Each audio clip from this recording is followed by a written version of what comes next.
বোধিসত্ত্ব একবার গরিব ঘরে জন্মগ্রহণ করেন। তার নাম হল সুতনু। পিতার মৃত্যুর পর অতি কষ্টে শ্রমজীবী হিসাবে কাজ করে কোনো রকমে জীবন নির্বাহ করতে লাগলো এবং মায়ের দায়িত্ব পালন করত। সে বারাণসী রাজ্যে বাস করত।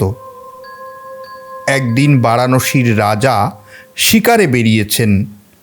এক হরিণকে তাক করে তীর ছুঁড়েছেন, কিন্তু হরিণ ছিল খুব চতুর।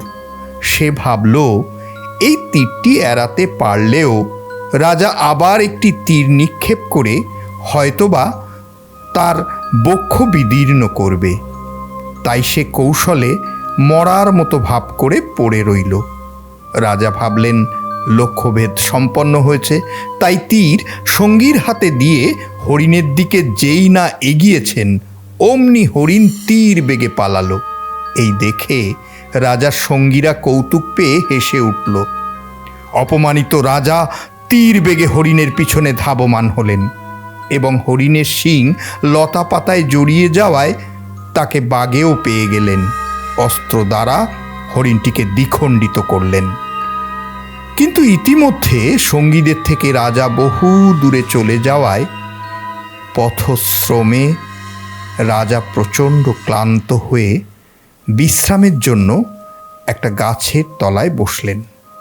রাজা নিদ্রামগ্ন হলেন। যে গাছের নিচে রাজা ঘুমিয়ে পড়েছিলেন সেই গাছটি ছিল একটি বট গাছ, যে গাছে একটি যক্ষ বাস করত। সেই যক্ষটি বৈশ্রমণ মুনির কাছ থেকে বর পেয়েছিল এই গাছের ছায়া যতদূর বিস্তৃত সেই অঞ্চলের মৃত্তিকার ওপর তার অধিকার থাকবে।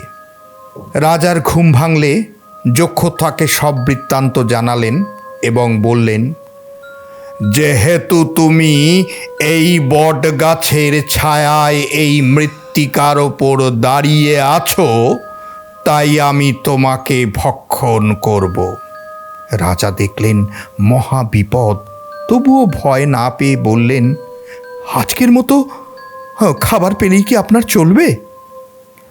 না, আমি তোমাকেও খাবো, তোমার হাতের ওই হরিণটিকেও খাবো। দেখুন যক্ষরাজ, আমি বারাণসীর রাজা, আমার কথার উপর বিশ্বাস রাখুন। এই হরিণটি আজকের মতো খান, আমি রাজ্যে ফিরে আপনাকে প্রতিদিন খাবারের ব্যবস্থা করব। যক্ষ চিন্তা করল, একবার না হয় বিশ্বাস করেই দেখি, আজ তো হরিণটাকে খেতে পাচ্ছি। এরপর রাজা কোনো ক্রমে বেঁচে রাজ্যে ফিরে মন্ত্রীদের সাথে পরামর্শ করলেন কি করা যায়। সকলে মন্ত্রণায় বসল। মহামন্ত্রী পরামর্শ দিলেন, মহারাজ, আমাদের কয়েদখানায় যত সব অপরাধী রয়েছে তাদের সবাইকে যদি যক্ষের কাছে পাঠানো যায়। রাজা অত্যন্ত আনন্দিত হলেন। এ তো উত্তম প্রস্তাব। তিনি মহামন্ত্রীকে পুরস্কৃত করলেন। কিন্তু এক সময় আসলো,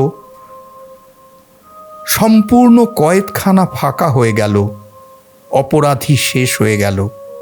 মহারাজ পড়লেন মহা চিন্তায়। আবার মন্ত্রিসভা ডাকলেন। এবার সবাই চিন্তিত হলো, কেউ কোনো উপায় বের করতে পারল না।